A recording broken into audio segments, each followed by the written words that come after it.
So, Sorry, I believe I just lost the final part oh, okay. because my Yeah, Wi-Fi is a little bit. Could you let me just yeah, plug another thing? yeah, Go quickly. yeah. Take your time. No rush. Thank you. Thank you. Okay. Okay. All right. Hope this. Yeah, we'll just give it. You know, we have. So if things get interrupted, we'll just pause and wait till it comes back. So yeah. So what I was really wanting to do is just give you an opportunity to talk about your life as a Type 5 and the challenges and the good parts and the misunderstandings that people have and just what you have learned along the way. So, uh, you can just start in where you want, or I can lead you either way. We'll just go with the flow here. So, yeah, so, Okay. just how did you come to understand that you are in the Type 5 kingdom? Yes. I believe that it was very quickly in the first workshop I did in 2006. Was my first contact with the Enneagram, with the system. It was a workshop given i- by the company I worked for. Awesome. So yes, it was very interesting because I believe it was not as usual to have this kind of training, but the Hmm. person that was my boss at that time thought that this system could help us to build a better team. And I'm totally grateful with this person because in some way changed my life. My my inner development worked earlier or started earlier in my life.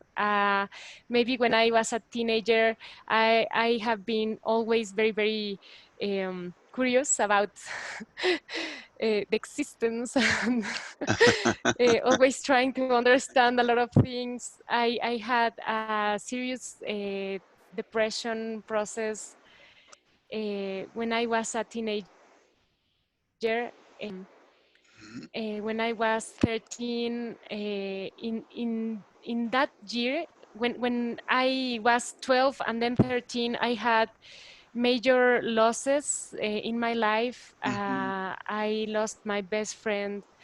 She died for complications with a surgery. So Hmm. I was really depressed, and my parents took me with a psychologist, and he was like my first teacher, life teacher, Yeah. and I believe it then started a process that uh, many years before after that cross with all the Enneagram knowledge, and was incredible in my life. So in this Mm. first workshop, I thought it was another personality tool, that it was going to be very relaxed, even like more for networking, and be friend with the other teammates and things like that. But it resulted, for me at least, a very powerful experience. Mm. When the person that gave this workshop started explaining the Enneagram and a little bit of the history, it was a one-day workshop, so we didn't have so much time to go deeper and anything. But it Mm. instantly for me was like, okay, this is different.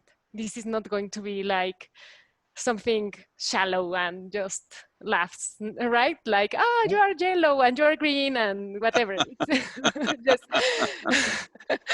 Uh, so I believe that the 5 parts started there. Like when I, you know, like had this very first glimpse of the structure mm, of the system, it was something that calling me. So she started then um, talking about each type, and my attention was very, very sharp. I, I, mm, I can recall that I was like all there, really present. I wanted to know for each number and all the things that were around. So I believe that she started with the one. I don't remember well, but mm, we mm, started each number, and I started, or I tried to, like catch if for example, and at the beginning I thought maybe I'm a one, but mm, then going forward, when she started five, um, it was like a big shock for me, a big shock. yeah, I almost felt hurt. mm, It was like, oh my God. And I totally believe that when teachers said or says that many of us have this kind of, like pull effect of these big truths about ourselves, is when you can know that that's your that's your zone. yeah, It's not always like something you can embrace and be happy for it. In my case, in my case was really, really tough. yeah, The phrase that connected me really hard at that time was, "It's not okay to feel good in the world." not okay to feel good in the That world. Yeah, Yes, that was the phrase that almost hit me.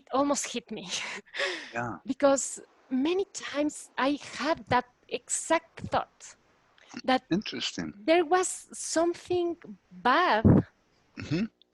if you are like feeling liked and joyful and okay Yeah, with everything that is happening.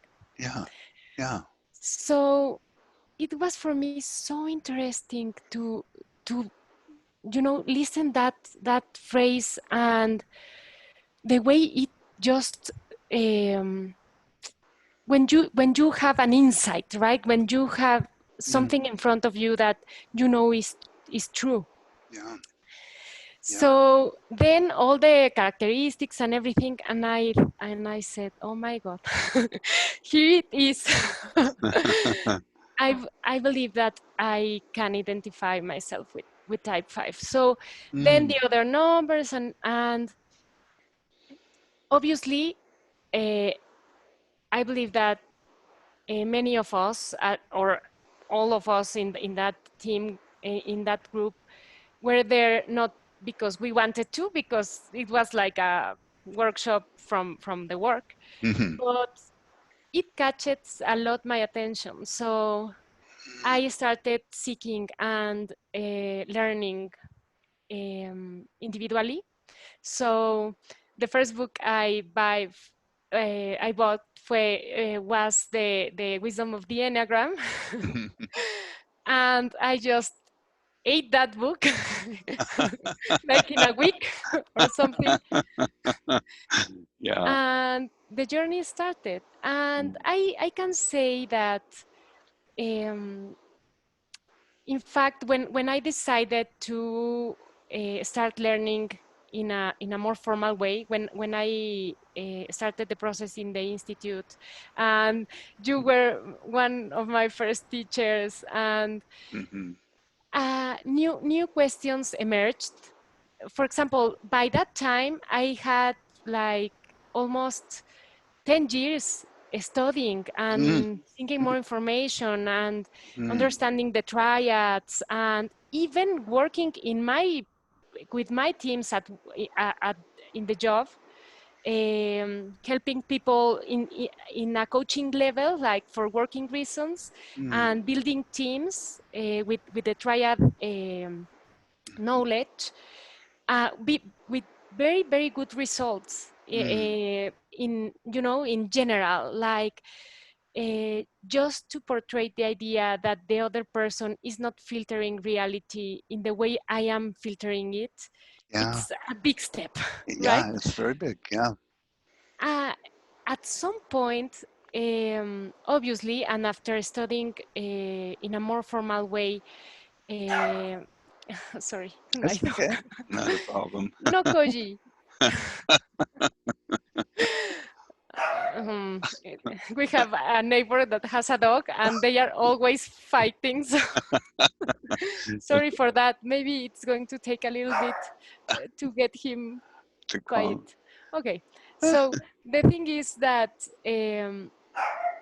I at some point, I believe like in the third year, I was in the training in the institute, I started to build up a whole program in my ex job.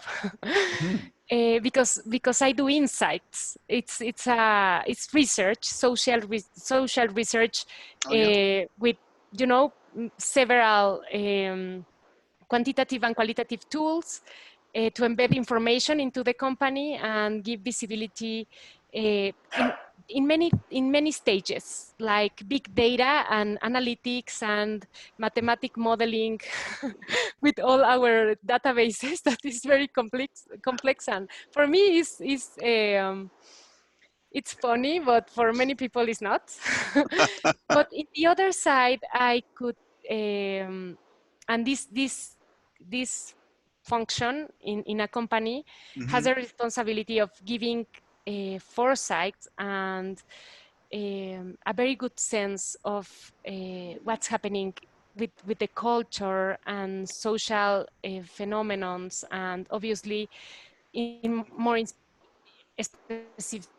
the needs and everything for the categories you manage. But in this case, I started a process to build a human-centric view for the company, but not only in terms of research, but in terms of empathy and soft skills Listen. that could be applied in many areas of the company, not only for marketing reasons, not only for sale things or Yeah. for understand consumer needs and Mm. make it so business related, so transactional. So, that it's the main objective, of course, for a company like the one I was working for. It Mm. was more in terms of um, what is needed right now to build and to enhance our culture and to um, make ourselves understand better what's happening out there. Mm. So Mm. I co-created with other people, in fact with Global too, because they engaged in the process, a whole program called Humanize, and Mm. we started inbound, like with the people inside the company, to build better empathy process. Wow. And yes, And so using the and I Enneagram as and I as the used tool. the Enneagram. Yes, Awesome. because Beautiful. the centers of intelligence are Hmm. the way to create empathy. Yeah. And Yeah. if you don't have your centers moving, Hmm. in fact, you can't do empathy.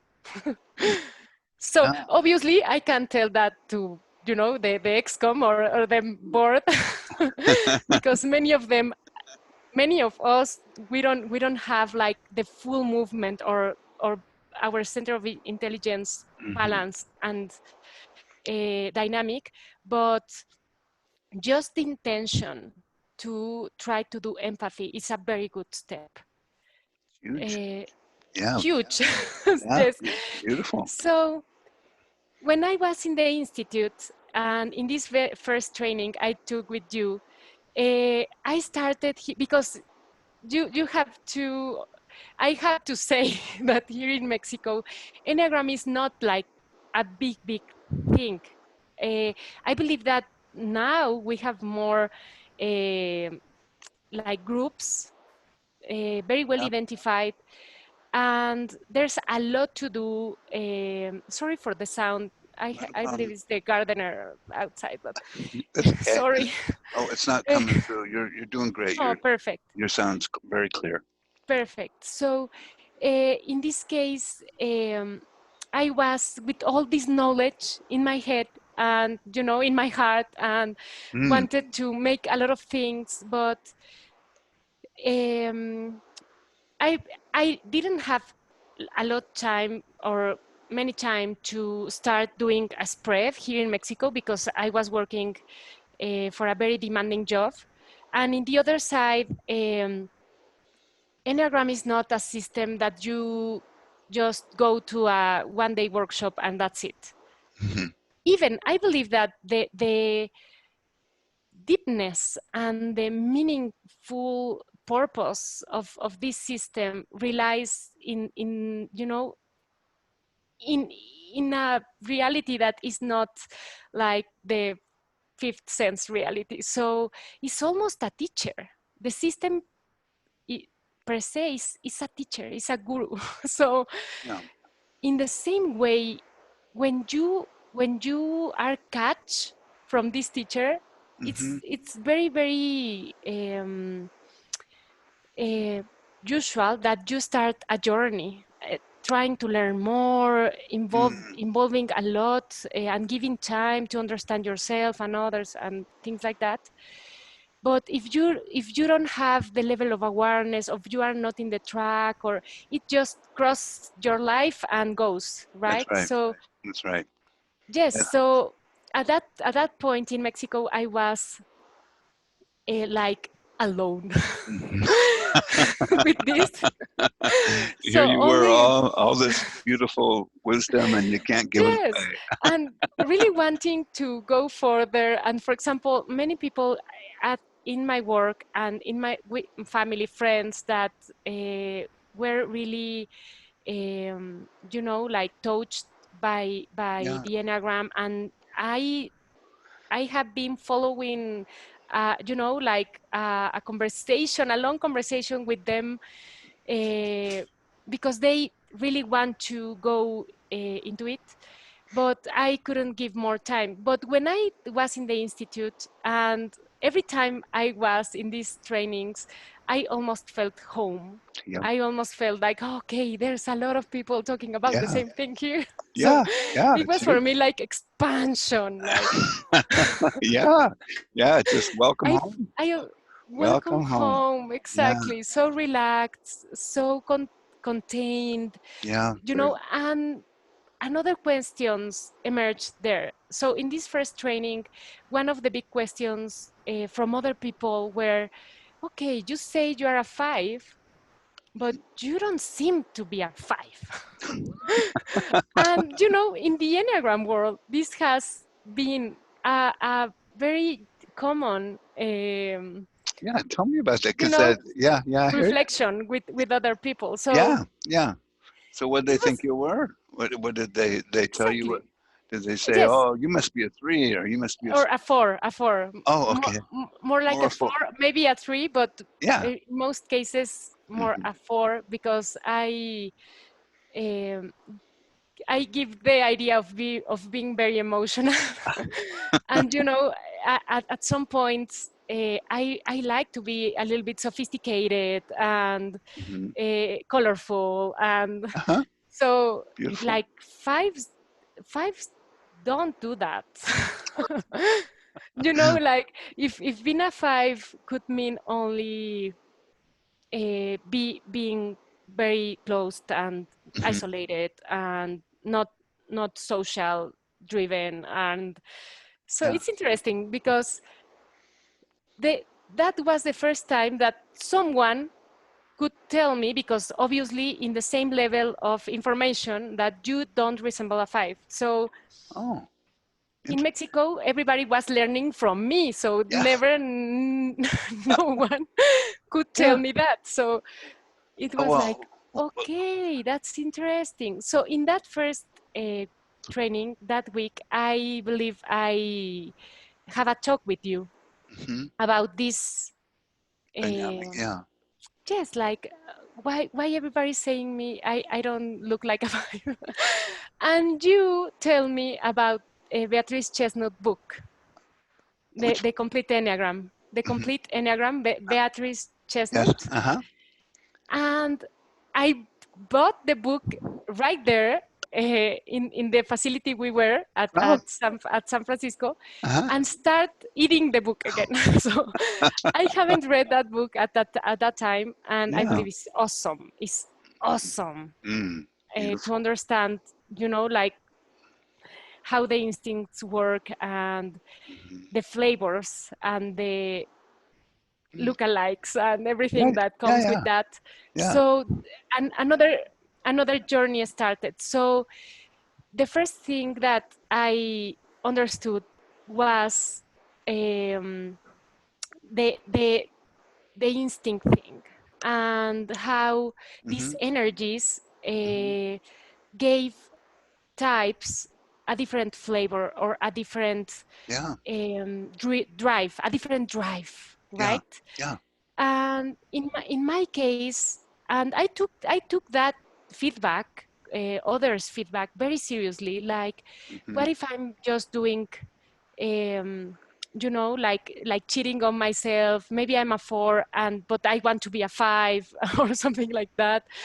Uh, but and I believe that I have the doubt about a whole year. Like, Oh maybe yeah. I'm a four, and I try to, and even I try to explore more and know more about the force Mm. and everything.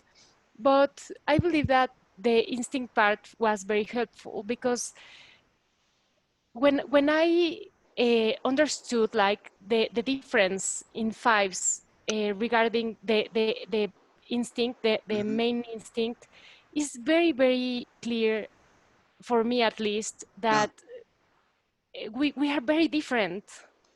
So what is your what?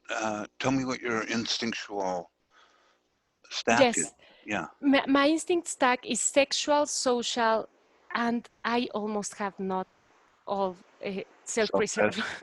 it's self just it's over there somewhere. is Yeah. Michael, I have to tell you that is so interesting, because one of the things that fives do a lot, and I can relate a lot with this, is this managing part of life. Uh-huh. It's almost, like a full way of living.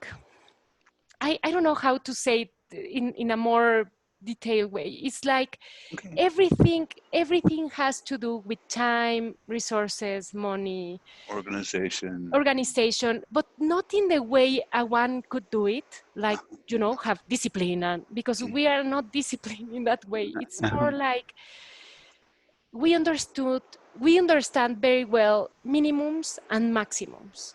Hmm. It's like having batteries Uh-huh. inside you. Yeah. It's like having a lot of awareness of what you have Hmm. and what you can give. Hmm.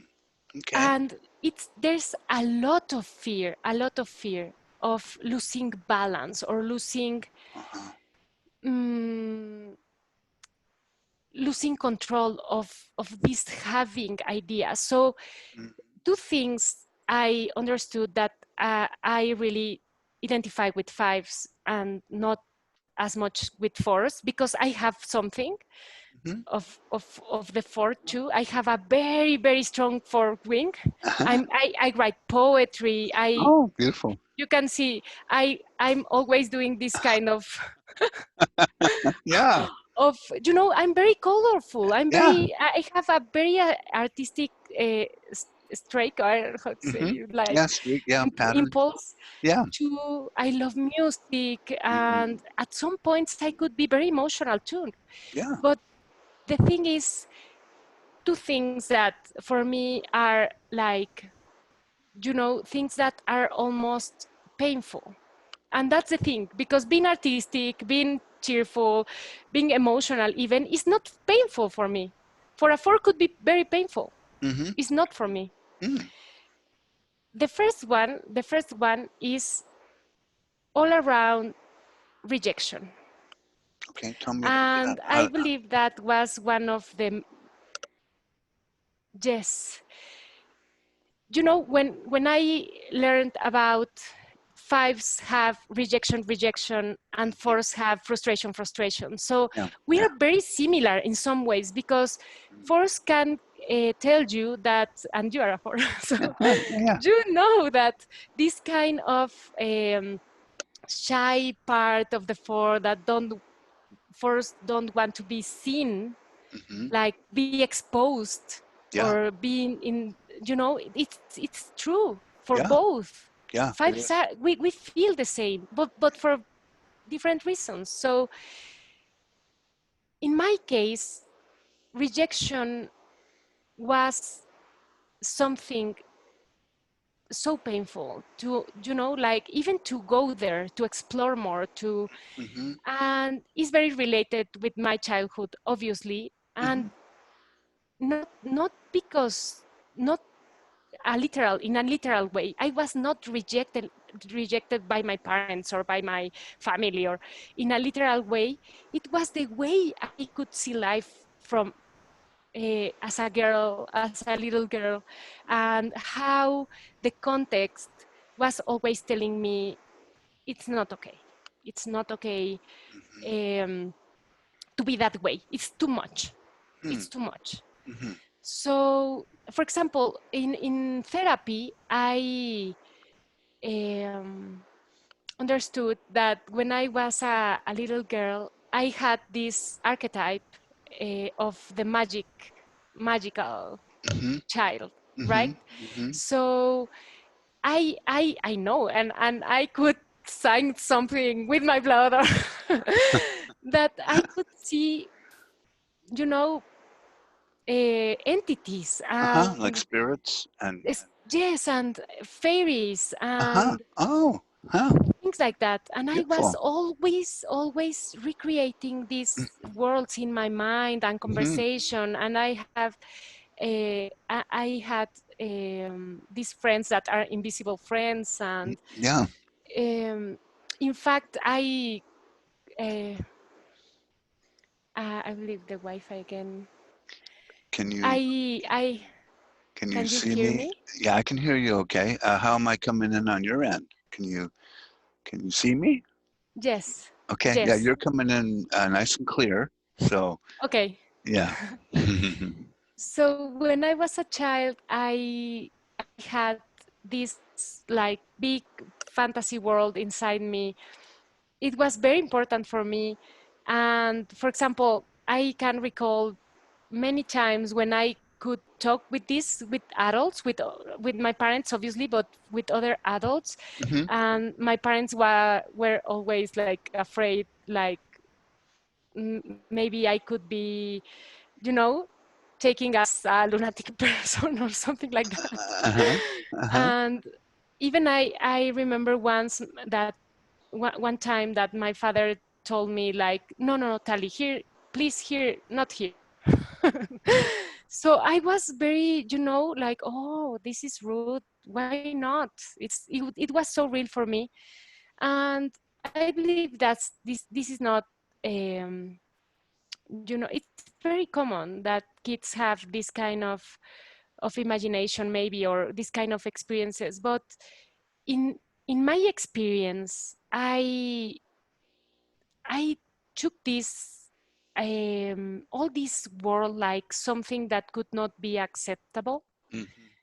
And even though I wanted to give a lot of attention and a lot of energy to that part, I I started to build this kind of um, split in my Internal. internal world. Yeah. Like I made the split, in fact. Just sort of compartmentalize or Exactly. So I preserved in some way this world for hmm. myself, for my inner world. Hmm. And Mm-hmm. I believe that that's where all the inner activity started, like to have, and then became a little bit egotic, right? Like Mm-hmm. very selfish about this world, very closed. For Mm-hmm. this was closed for many years for many people, Uh-huh. Uh-huh. many years. Yeah. And then in the other side, to start portraying like the perfect person. Mm-hmm. Uh, in fact, more like, like separate things. Like, okay, what's the minimum? Uh-huh. The minimum I need to give to my parents to be, not to be Okay. not rejected, Yeah. and then uh, start all this managing thing about how can I be in the world and how can I be with myself. So So it sounds like it's almost like you had an inner, sort of an inner world that was your secret world that you didn't feel like was safe to bring it forward because it sort of shocked people a little bit. Or your dad said, "Well, no, no, not here, not quite in this place." But somehow it sounds like you started feeling like there might be something wrong with you, or mhm, mhm. didn't kind of fit in. I mean, it wasn't like you were welcomed in, and it's almost like maybe I'm a little bit of an alien, or uh, Exactly. like there's something strange about me, or maybe just the planet is very strange and I got the wrong planet. I mean, that's sometimes what fives will say. They conclude like, I got the wrong planet. So how do I survive? Mhm. And the planet doesn't seem very smart. So maybe I'm on my own with my intelligence, right? So does that ring true for you? Totally. In fact, when I started knowing more about the Enneagram, I get to the point where I could relate how I just pushed away, and that's very interesting in the rejection process, in the rejection cycle, I call it. Yeah, Like, I rejected protection, I rejected nurturing. It was a yeah, decision even. So when you yeah. get to that point, you are alone. You don't feel that you are supported. Even if you are supported, it's It doesn't reach crazy you.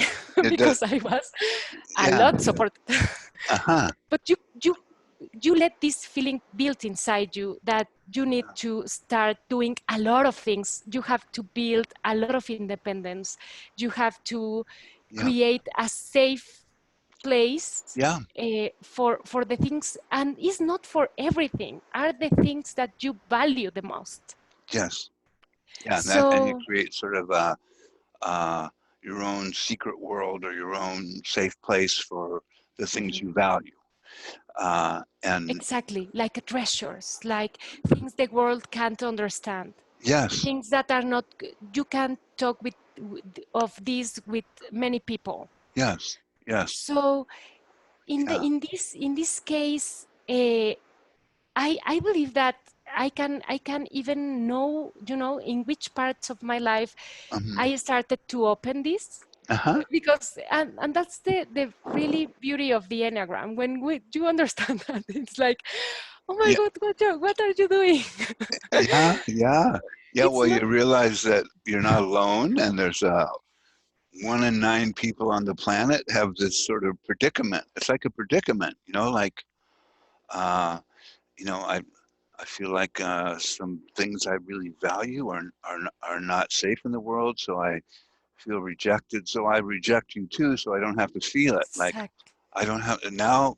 I don't need you. I've got my books and my computer, right? And Yes. so I start to cut off that part of me that does need love and affection. Just as I mean, that probably happened by the age of 5 years old, right? It's just like the inner system just does what it does, and it's kind of like God's sense of humor. You find out about these things later and you go, but couldn't we have had that explained when I was 5? I mean, come on. Why did I have to, why did I have to go through this strange process to discover, how normal this was, you know? Yeah, Yes. And yeah, it's beautiful because when you and that the in the other side, uh, in this kind of rejection process, it's where the stinginess surge because you protect yourself. claro, exactly, because Yeah, when you feel that someone has the potential to reject you, the first thing the ego says to you is reject first. yes, yes, Reject first is yeah, safer. yeah, You know, you are going to be okay. If you reject first, you can't be rejected because you already reject. So many times especially before 30, I had this feedback from people that said to me that, oh, you are like sometimes I don't know how to say that in English, like um, like aloof or something. like you are no exactly like you are Just not easy get to close know. to, yeah, to get close to. Exactly. Even though I'm very social, because Yeah, yeah, I don't relate a lot with that part of fives that, you know, don't want to go to yeah, Paris or I yes, I have that too. But for me, at least for me, it's easy to say, Tali, remember that you always had good time there, so go, go, go. And yeah, it has been easier for me. I was raised, yeah. I'm Mexican, so it has to, you know, if you don't manage that social part, you are really in trouble. So because in my context, family is always there. Anybody can talk about your life if you are there. So you have to be open socially in some way, because if not, this culture can give you a lot of painful moments. So I believe that's why my social drive is at least in a good balance. Yeah, well, But but it feels like you have real access to your social instinct and that, you mhm, know, natural friendliness and liking to connect and, you know, communication. Just so it does seem like your sexual and social are close uh, in a lot of ways, which is great. So yeah, so um, today, how how does that rejection pattern get triggered? I mean, are there certain situations where you go, oh, mm, there it is, and I mean, where is that vulnerability sort of most available? yes. So it has been a whole journey, right? Because uh, the sexual instinct gives you another side that, in my case, is the one-on-one relationships. Hmm. In my life has been so meaningful, and in fact has been a lot of my work, inner work, has been put in this kind of relations because are the most meaningful for me, Hmm. but at the same time are um, huge opportunities to understand better how my ego um, works. So in this case, and that's why, you know, this kind of trust thing emerges, Hmm. because in one-on-one relations I can be more open, I can feel more vulnerable too, and um, many times I can feel even the ached energy flowing, Oh, you yeah. know, Hmm. in an integrated or in a non-integrated way. And as and the other thing that, at least in my case, with talking about the sexual instinct, it's where the idea of the rejection is portrayed in either both ways. One is detachment, and the other is non-attachment. So levels of stress had a lot to do with that. Okay. And in my case, for example, I can be um, I can behave better for example, in terms of the social instinct, I can behave better. I understand better the rules of how the social work. In fact, my five, structure-driven, like sharp intelligence and big intuition can Uh-huh. give me a lot of visibility of how the social spectrum works. So I'm very good at that. I can sense my position in a system. I can even Mm. had awareness of how to play a game if I have to play a game Yeah. socially in at Yeah. work Yeah. or in an association or it's like I have this sense and it Yeah. doesn't bother me a lot. Yeah. It's not this kind of rejection. I can manage that better in that Yeah. context. Yeah. You don't get triggered. The rejection Exactly. pattern doesn't get triggered in those kind of social interactions. Exactly. You've got a great navigational intuition, and it sounds like your intelligence sharpens, and you see things and you read things, and that you adapt to people around you. So it sounds like a pretty smooth flow through people Mhm. and understanding where things are. So you're not as so that isn't where your rejection pattern gets triggered as often. Exactly. I Yeah. believe that, for example, self-preserve 5 could be very stuck in that part. Like, oh, I don't fit. I don't fit in this reunion, right? Or in Hmm. this gathering. Oh no, I don't have, like the skills Right. or yes. Right. But in my case, I can manage that. It's like Yeah. easy. At some point easy for me. Has it, But well, let me ask you a question. Did um, so when did you notice that you had that kind of social intelligence and were able to kind of negotiate around people? Was that something that developed, after high school? What did what how did when did you first notice? Oh, I can do this. Do you remember? yes, I believe that sports help me a lot Oh with yeah. that. Oh, what did you? Yes. What kind of sports did you play? Soccer? No, no, no. I played basketball. Basketball. All right, a basketball player. Yes, since I was 8. Really Uh, awesome. yes, and it's one of my big passions in life. Yes. Basketball has been, more than my sport. It's like a friend, a close friend.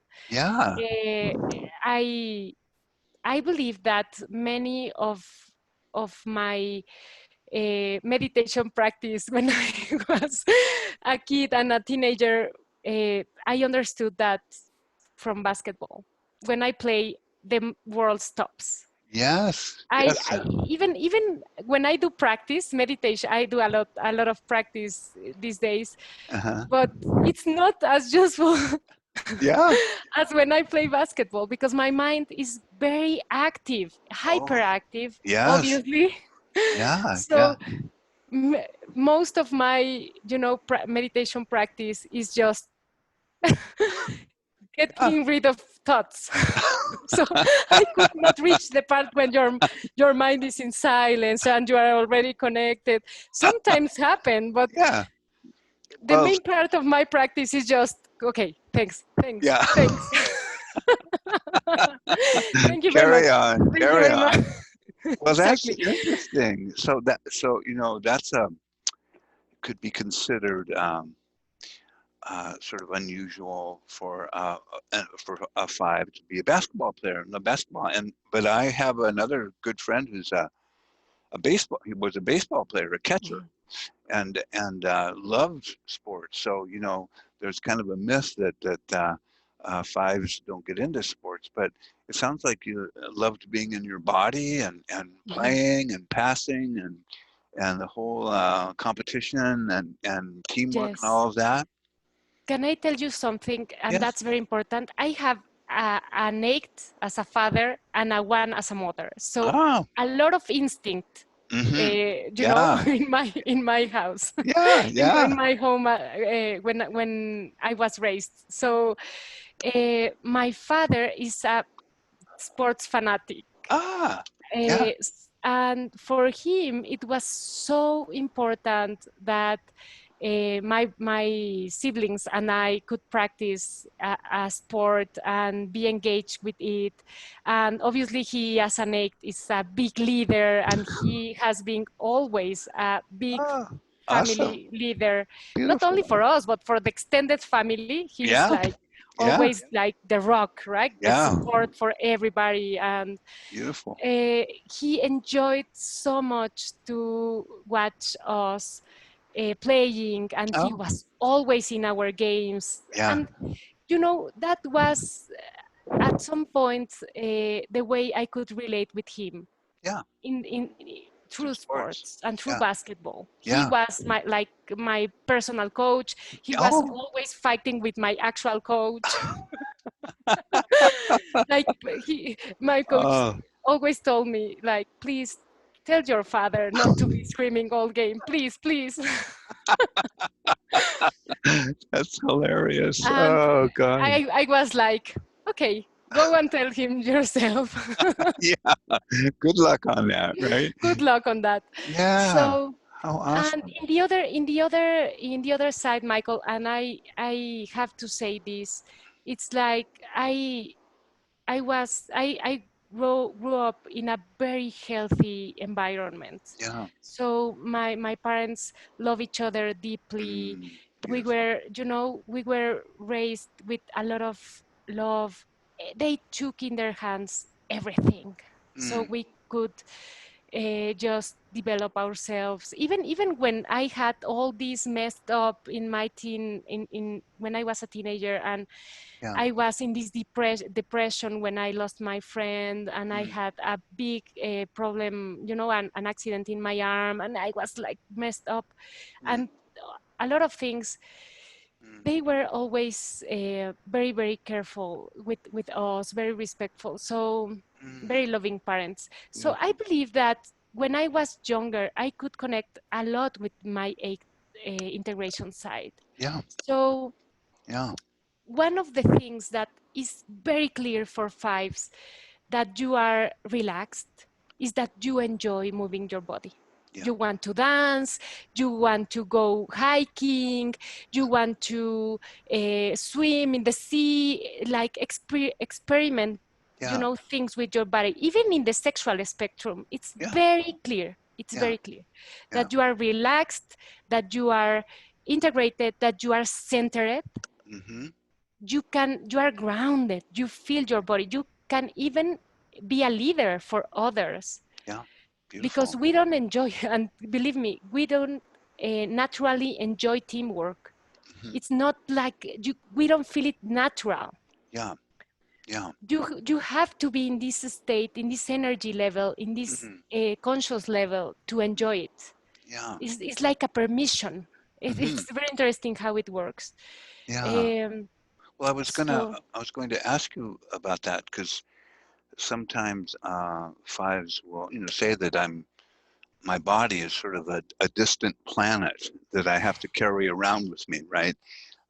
But and it's always encouraged, that inhabiting the body is a powerful missing piece sometimes for the type 5. But sounds like you were living in your body from a very early age, and your dad was just there going, let's go, let's play ball. And so for yourself, do you notice that you don't struggle with that sort of split that sometimes fives will talk about, how they go up in their library of interesting thoughts and lose contact with their body? I mean, how has that been for you? Because yeah, just what has there been a growth edge for that, or did you just naturally, as a little girl, because of your dad's influence, really learn to be in your body?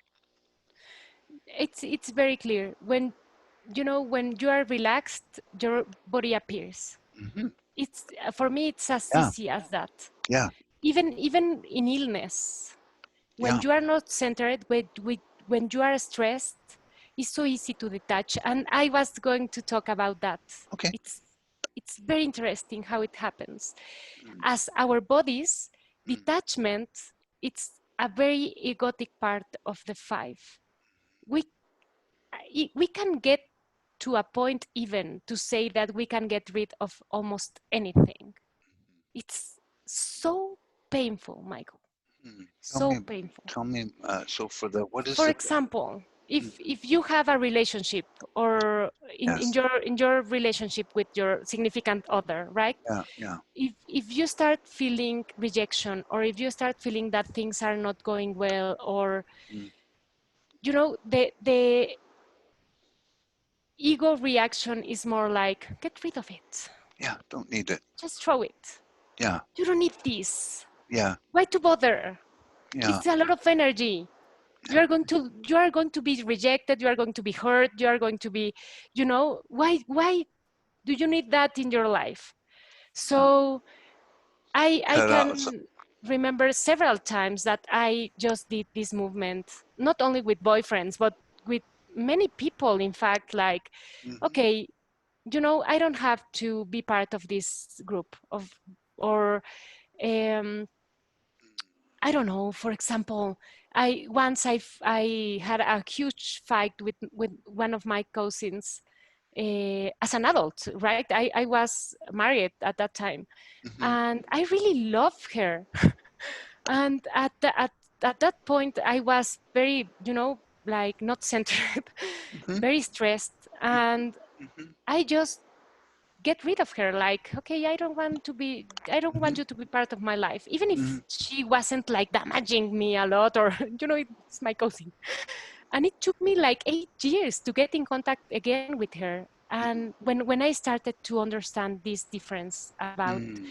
detachment and non-attachment, because it's so easy to get lost in that perception. Many Yes. fives could think that detachment is not non-attachment, like, oh no, no, no, don't worry, I'm very integrated, I'm in level 1 because I can I I don't need can. anything, That's right. I can I'm a let you. Buddha, of course. I don't need my mother, I don't need my father, I don't need my Yeah. husband, I don't need my son, I don't need anyone, I don't need anything. Yeah. I can live here in this for for meters space. Yeah. If I I just. have my laptop, one pizza per day, and it's like, Yeah. I'm good to go. I don't need. I have. I don't have emotional need. I'm. exactly. I'm good on my own. I'm good When. on my own. I Yeah. don't need nobody, and that's a huge lie. It's a Yeah. huge lie. Well. It seems like it's such a it's like an automatic pattern that happens to, it's funny, to protect suffering, but it ends up causing it, right? So the whole idea about, do I have permission to need and to even feel need? Because that's risky and it could hurt and you could let me down. And because you're not so smart, you probably will hurt me. Uh, but that, how have you learned to work with that so that you stay in touch with your need for connection with people? I mean, what's Oof. your practice? My practice is creating space. Tell me about that. Creating space. And it was clear when I took the workshop with you too, of inner critics. Yes. Because all the rejection and all the detachment part comes with the inner critic. Is the inner critic telling you Yeah. that you are a fool. You are a fool, letting people hurt you, letting people reject you, Yeah. letting things, experiences, Mm. the world itself, like, making you lose energy, lose things. Hmm. Yeah. It's, Your energy's getting sucked away and and they're eating your. at some point, exactly. So at some point, I I believe after that, uh, when I started understanding all this idea of how to dis- disidentify Hmm. or not identify at least so much Hmm. with your mind, with your thoughts, with the things you hear that you believe are so true, and like Yeah. question. And that kind of questions created the first stage of the space. Mm. Like, Oh, so space, it's actually, if I hear you correctly, it's space from all these inner critic messages and exactly, thoughts space is about, time, is yeah, space is not to believe initially. yes. Space is, and you need a lot of relaxation to do Hmm. that, because if you're stressed, you don't have a space. It's so clear. Yeah. So you need to be, in a energy level and in a conscious level that gives you uh, tools or resources to, Hmm. again, the resources to build this space. Yeah. And I totally believe that that's the breaking point. That's a breaking point when you can question yourself, like when you say, maybe the effort is worth it. Maybe Hmm. Hmm. maybe you can enjoy it. Hmm. Maybe maybe he or she is not rejecting you. Yeah. At least you have to ask, right? And Or and not. not and so, Yeah. for example, in my case, I starting asking more. I starting questioning more about the way I could at first in the first moment interpret things. Or like a, Um, yeah. Mm.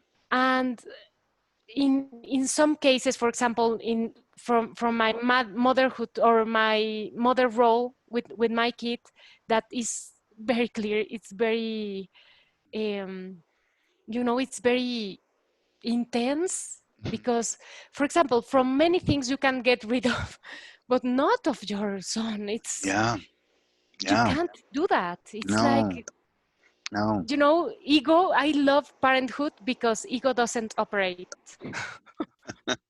Okay, operates because you are always messing things up all the time, but it's not like you can just say, come on, get Yeah. out of here. Yeah. If you are healthy enough, you don't want to hurt your kids intentionally, at least, right? Yeah. Yeah. Yeah. So in this level of awareness, in my relationship with Alonso, with my son, he's Mm. 10 years old now, it was like in this one of one, you know, Hmm. uh, important Yeah. moments, important interactions in my life, that Mm. I started to understand better this detachment, non-attachment thing, and how the space can Yeah. be built Hmm. intentionally. Like, Yeah. for example, if I have, um, I'm very, very jealous of my time, of the time I want to give to some specific activities and the things that are important for me. And sorry, my friend, you are a mother. So it's a full-time job. Yes, it is. Yeah. You can say to a friend like, oh, I have another appointment and I can't be there, or I can't, or I don't have time to have lunch with you, or whatever, but you can't do that with your own kids. No. So in my case was like trying to breathe in that space and understand that I could give more and I was not losing anything. Yeah. Yeah. I was investing different, Yeah. right? Yeah. Yeah. And Yeah. the detachment way was like, no, don't bother me, go over there. Or being, for example, Alonso is, I believe he's a lot like me. Hmm. um, Maybe, I don't know, at some point he could identify himself as a 5 too, maybe. Hmm. But I'm understanding that, if, for example, if I don't proactively create spaces with him, we we can be like two isles, or sorry, two um, islas, islands Yeah, here two at home. islands. Yeah, yeah, Here at home, like yeah. he doing his things, me Mm-hmm. doing my things, and maybe don't have just, to have dinner or things like I are very, but not other spaces. So for me, in my ego 5 thing, it's like, oh, perfect, perfect, perfect. I have time for reading, I have time for, whatever, Yeah. or just be in my mind and thinking. But at some point, I can say, Mm, no, my friend, that's detachment. That's detachment. yes. Non-attachment is something different. Non-attachment is when you can give and take. It's Yeah. when you can be open for the full cycle to be completed. Mm, When you understand that giving is not losing, yeah. and Yeah. when you can be open to receive and be grateful for it too, because for us it's always difficult to ask for help, to ask for Yeah. support, Mm, uh, always with this rejection thing, yeah. like Yeah. latent there. So Yeah. non-attachment is not for the things you believe you can create attachment. It's for your own ideas of how this affect you. Yeah. Non-attachment is more to understand that life is good and it's okay in the way it's portraying, in the way it's happening, Mm-hmm. and that is really low the way you can control it or manage it, or so. Well, it's sort of interesting. Um, One thing that struck me is that sense of if I get too close emotionally, I'm going to run out of energy. It's almost like Mhm. uh, so I've got to like regulate it and only let some people get close. But it's almost like getting close Mhm. means. So this is what I think people don't always understand is how sensitive type fives are around being hurt, right? And you know that they're very Oof. very sensitive and they're very sensitive souls and if they feel safe they come forward and they share and but if there's that sense of I could be hurt it's almost like Mhm. I got to hold on to every ounce of energy I have because I don't want to get destroyed by giving too much away and then just sort of being blown across the street by a wind. Um, so it's interesting, like just to hear from where I'm sitting, that whole idea that if I give too much, it's going to be the end of me. It sounds like something like is that accurate? What I'm saying is it, or how would you say it? That sense of if I get close to you emotionally, you could drain me, and it sounds like that you've learned to make peace with that. And so anyway, what um, what's what's going on for you right now? Like, what is it like for you just to be talking right now? How has this been for you? um, in this kind of Yeah, 5 thing. yeah, and well, and just in our conversation here, what's it? Because I really feel your presence and your excitement and your sincerity and your Mhm. just your willingness to talk about yourself. I really appreciate it. I just wondered how it's how you're experiencing that. I believe that I'm in a very, very good moment in my life. Yeah, yeah, Yes, because I left the job I had uh, by the end of February. I started a new life. awesome. I it was a long process, like a 2-year process, because it was difficult for me to make that decision at that. Uh, I had to fight with all my fears. Um, Mm, Last year was so tough, so. even harsh, you know. Yeah. I was draining for all my sides. Yeah. Yeah. So right now, and I believe that even though I'm right now in a very, very good moment and starting new projects and new things, and I'm so, so grateful with myself, I have to say, for Mm, giving me this permission, this yeah. huge permission of do this in this part of my life, Yeah. and to really embrace my inner guide, and like really putting attention to my inner voice that says, don't don't fear, don't be scared, it's going to be very, very okay. So I'm Yeah. doing that, and I'm so happy right now. So I believe that my centers have been opening Yeah. because of this relaxation, because of this Well, like I really, embracing moment. I really liked what you said. And we talk about this. So I'm involved in the grief work, and and we often talk about when you relax your body, it Mhm, appears. When you go into a state of it shows up, right? And so part of the practice in the grief work is, before we do a sitting, is we go through and relax each part of the body, and then we bring attention into sensation in the body.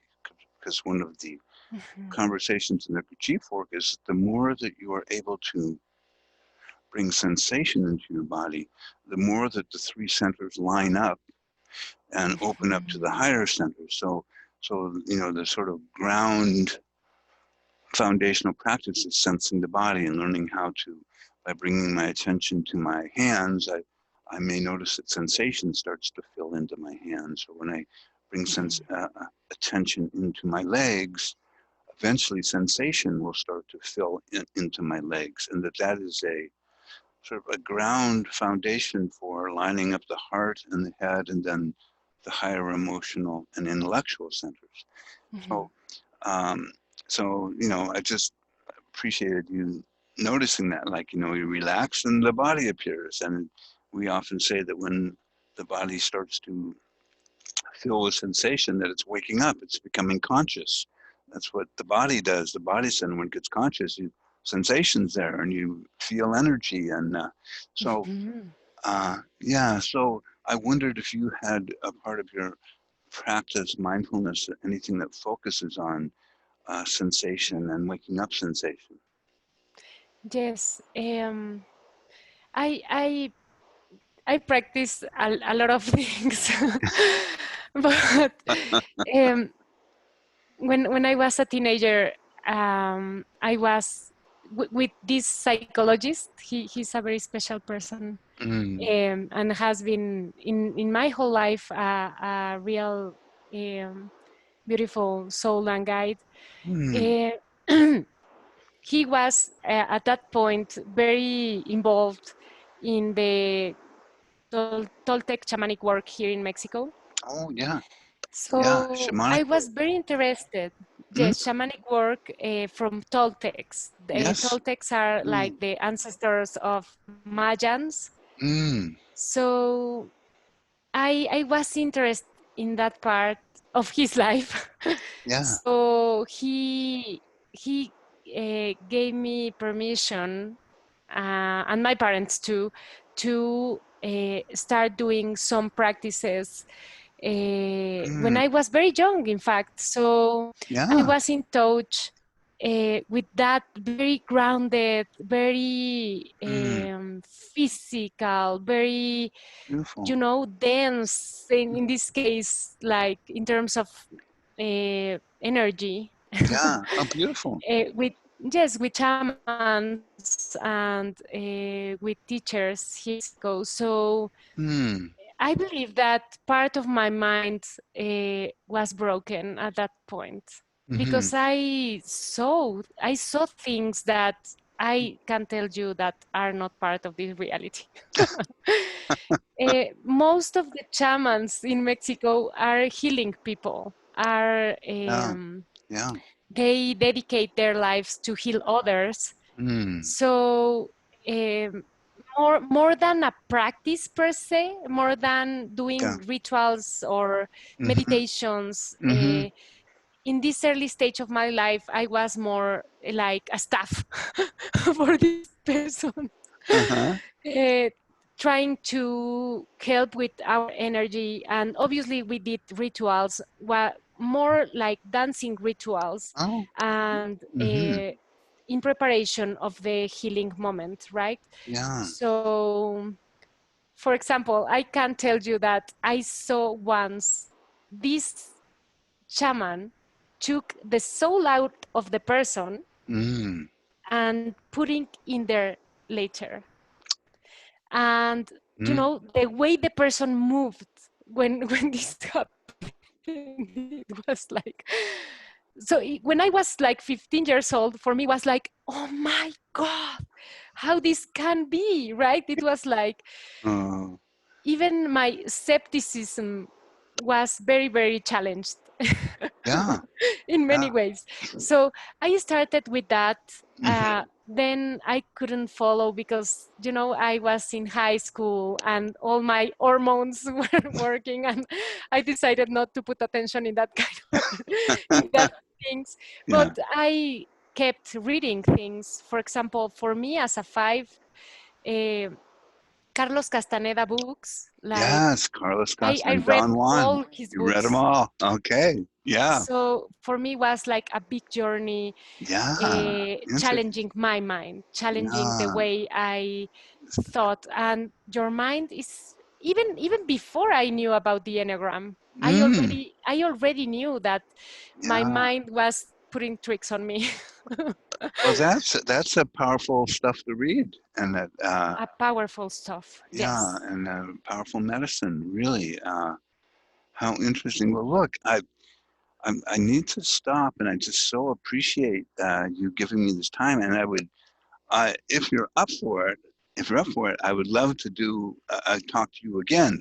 Uh, Yes. and and if you're like, I've done enough, but if you're okay with it, I would love to, a week or two or something, sit down, talk some more, because it just really is so wonderful to get to know about you and your patterns and your the fiveness, and just to, really get a teaching on the type five, because that's basically what you're giving, and from and there no two fives are alike. That's the other thing is there's even though we have our patterns, there's huge diversity in terms of our soul and how it comes through. But I just want to appreciate your beautiful spirit, and I think the other thing that people sometimes don't notice is just the heart of the type five. There's a real sweet, tender heart there.